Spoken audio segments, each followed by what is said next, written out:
Hello, everybody, and welcome back to Unit 7 of Regents Chemistry, where we'll be talking about chemical bonding.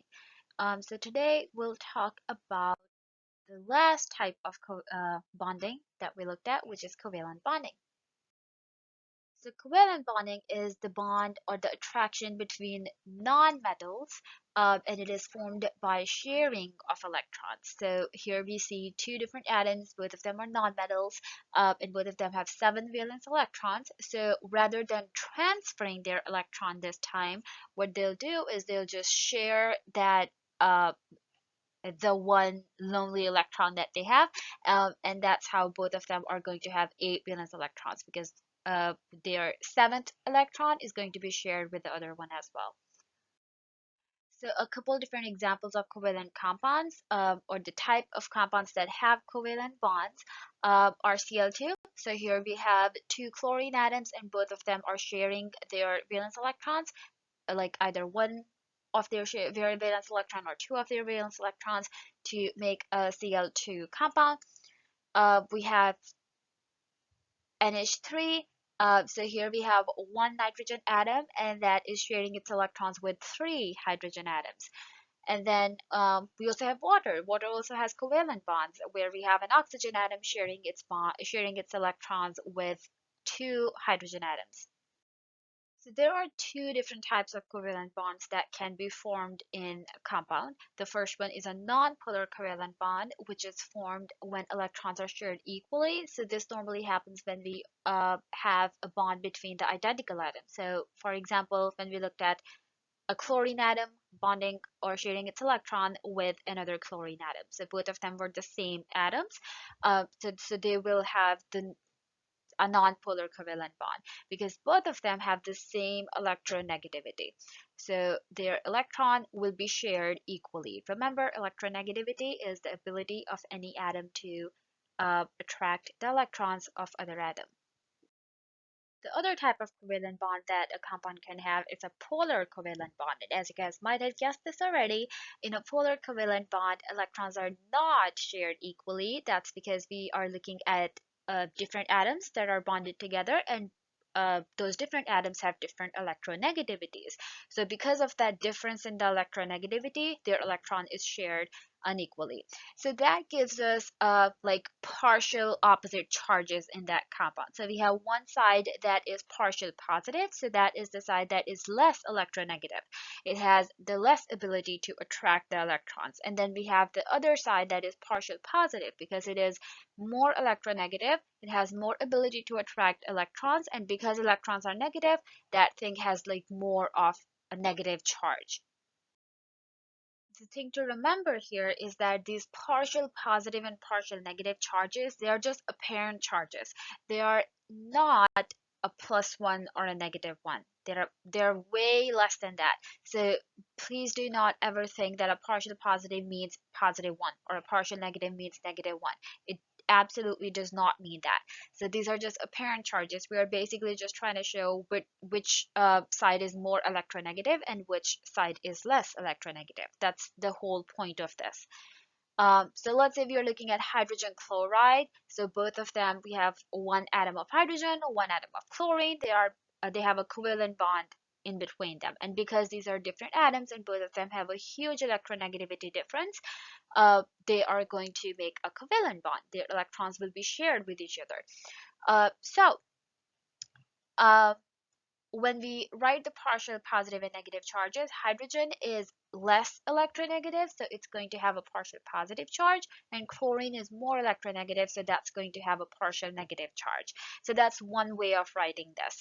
Another way of writing the same thing, but without writing those partial positive or partial negative signs, we also go ahead and make this arrow on the top, and if you guys notice, the head of that arrow points towards the more electronegative atom, which is chlorine in this case.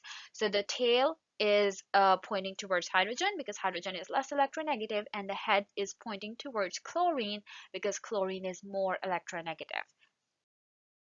Now, by now, you guys know that if you are given a bond and you are asked whether this is a polar bond or a non-polar bond, you just look at whether we have the same element.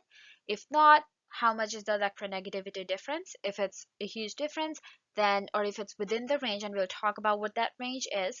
So if it's within that range, you will know that, well, this is a polar or a non-polar bond. However, sometimes you're also asked, you're given a compound and you are asked if this entire compound is polar or non-polar. So now we are not talking about the specific bond, we are talking about the entire molecule or the entire compound.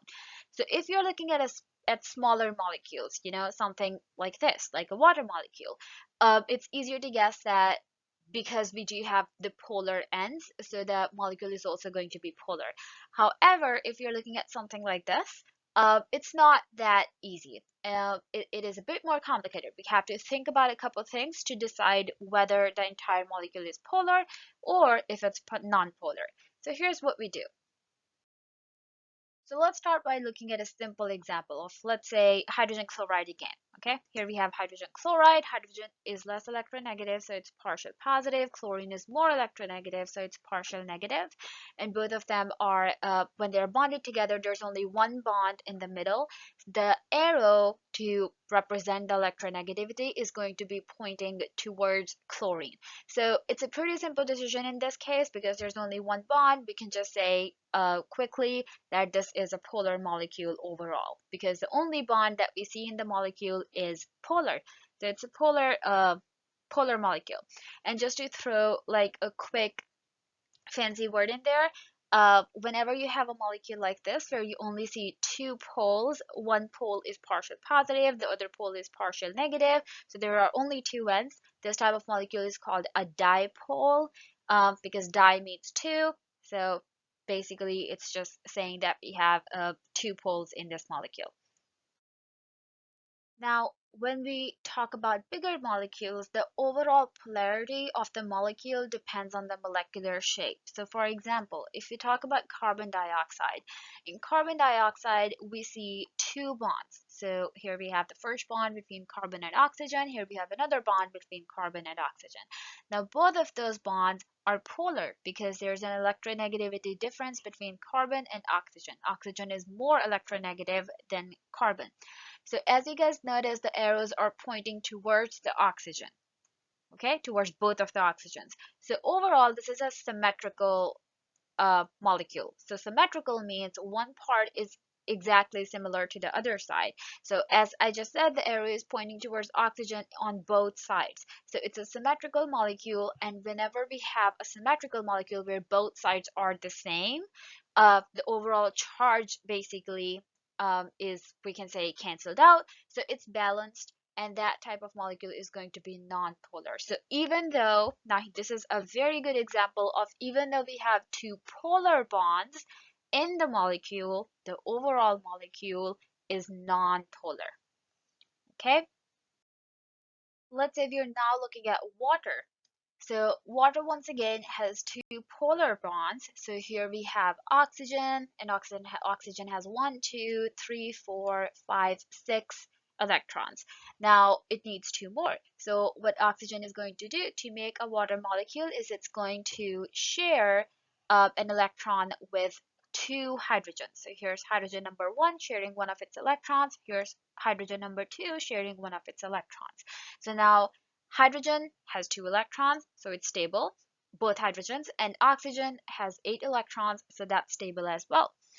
So the reason why, you guys might have noticed, the reason why this is not written the way we were writing carbon dioxide on the previous slide, it was linear. The reason why this one is bent is because of these lone pair of electrons that we see at the top and the bottom.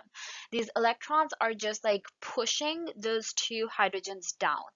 Okay, because the electrons have so much power that they are pushing those two hydrogens down. So because of these lone pair of electrons, uh, the overall geometry or the overall shape of a water molecule is bent.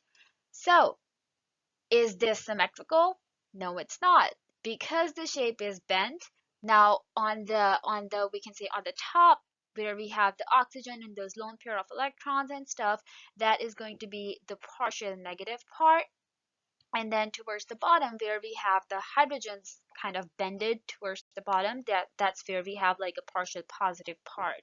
So this molecule is asymmetrical, which means both parts of the molecule are not the same. We have a partial negative end and we have a partial positive end. So in a water molecule, we have two polar bonds, and the overall molecule is also very polar. Okay, so here we just said we were looking at carbon dioxide, which was a linear molecule, and it was symmetrical because both sides were equal.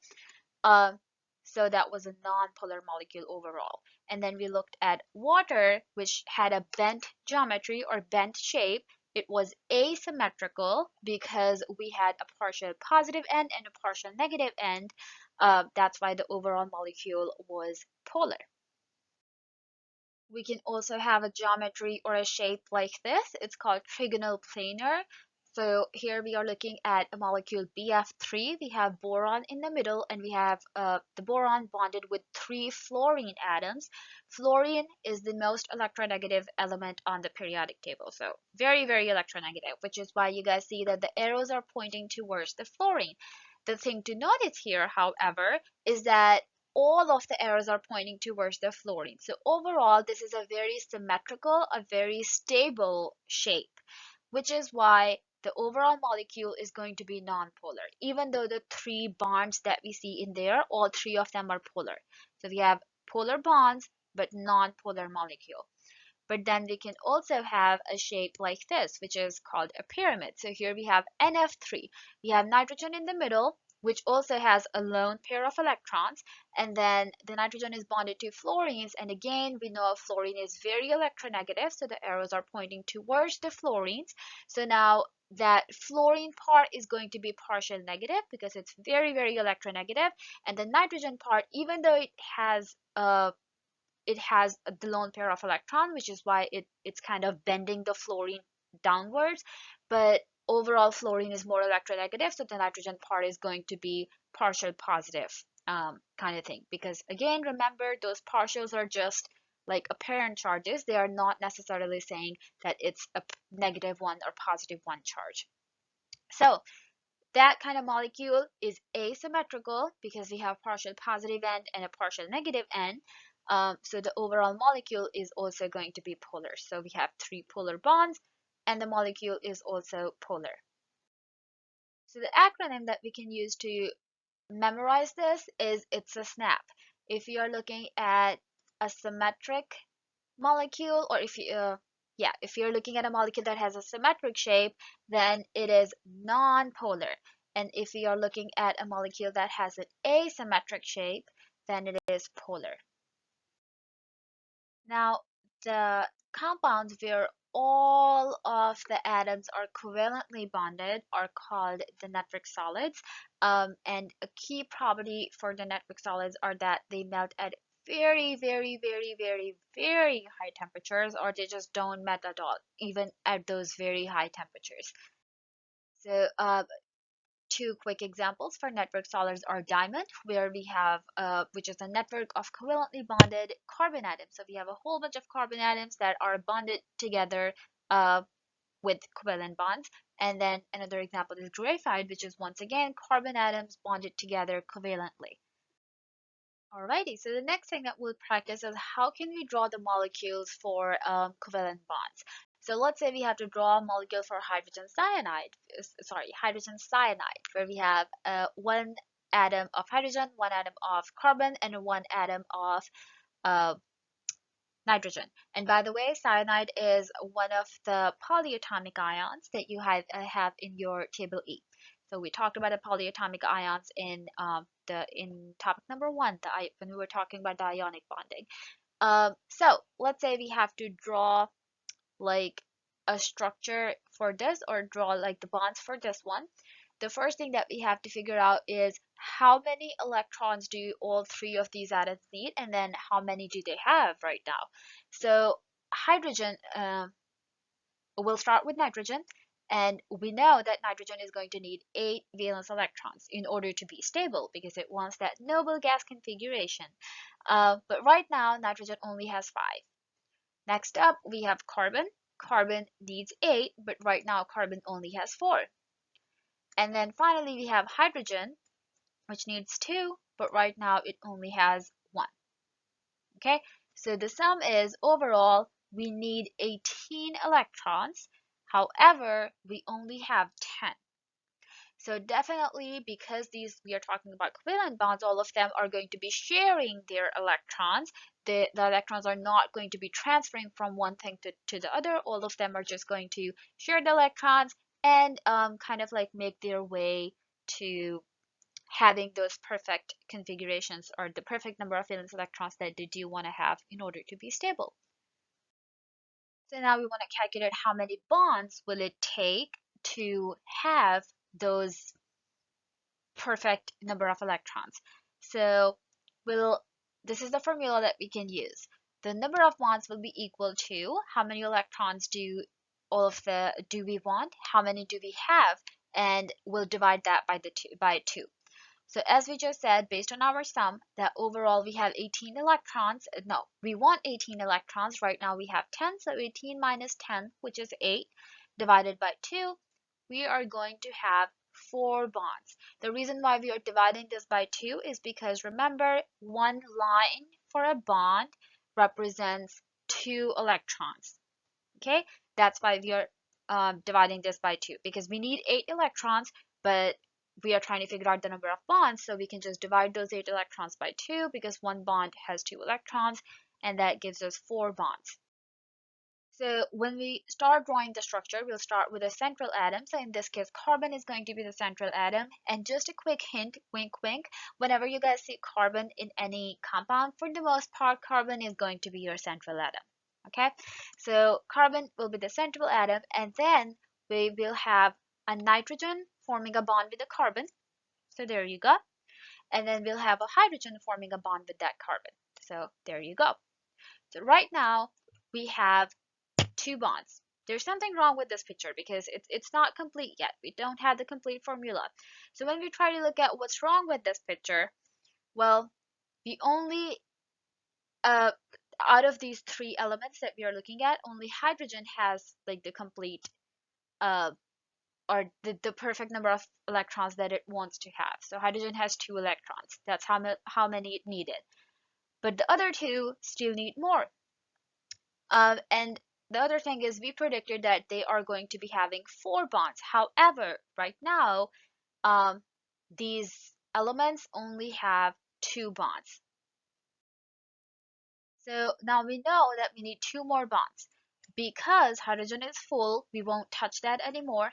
We know that the bonds are going to go between carbon and nitrogen. So let's go ahead and add another bond between carbon and nitrogen. So these 2 electrons are going to be moving between carbon and nitrogen. So here we just added another bond. However, both of them still don't have 8 electrons. So what can we do now? Well, we still notice those 2 like lonely electrons, one with the carbon and one with the nitrogen. So we can go ahead and add another bond between carbon and nitrogen. So there you go. Both of those electrons are going to move in and they are going to make another bond. And now everyone has the number of electrons that they want. So carbon has 4, nitrogen has 8, and hydrogen has 2. So what type of bond is this that we just formed between carbon and nitrogen? They have 3 bonds. So that is called a triple bond. So another way that we can write the same formula is by using the lines. So the lines, each line represent, as we just said, each line represent 2 valence electrons. So for 8Cn, we will have 1 line between hydrogen and carbon. That's a single bond. And then we'll have 3 lines between carbon and nitrogen. That is a triple bond. And overall, this thing right here, the one with the lines in between the symbol for the elements, is called a structural formula. So because we were just talking about the single and triple bonds, there are three different types of bonds that can form as a result of covalent bonding. Uh, we can either have a single bond where only two electrons are shared, or one pair of electron is shared. We can have a double bond where two pairs are shared.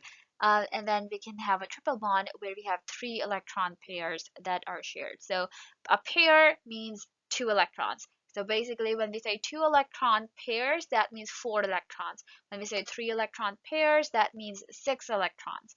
Overall, the single bond is the longest and a triple bond is the shortest. So that's also something to remember. Alrighty, guys, that's it for now. Take care. I'll see you guys in the next one.